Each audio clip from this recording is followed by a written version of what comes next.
अस्सलाम वालेकुम दोस्तों, क्रिकेट की ताज़ा तरीन अपडेट हासिल करने के लिए मेरे चैनल को सब्सक्राइब कर लें। न्यूजीलैंड की क्रिकेट टीम के कप्तान ने फखर जमान और बाबर आजम की तारीफ करते हुए कहा है कि सोचा भी ना था कि 400 रन बनाकर हारेंगे।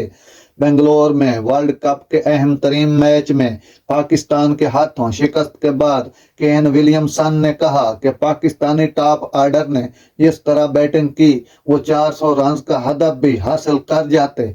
पाकिस्तान के ओपनिंग बैटर फखर जमान की तूफानी इनिंग्स की बदौलत पाकिस्तान ने न्यूजीलैंड को 21 रन से शिकस्त दे दी।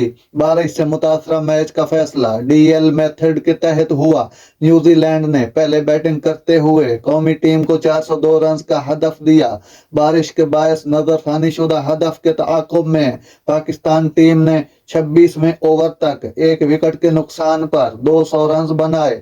यूं ग्रीन शर्ट डीएलएस मेथड के तहत मैच 21 रन से जीत गई थी। नाजरीन, ऐसे जबरदस्त और अच्छी अच्छी खबरें सुनने के लिए मेरे चैनल को सब्सक्राइब कर लें। अल्लाह हाफिज।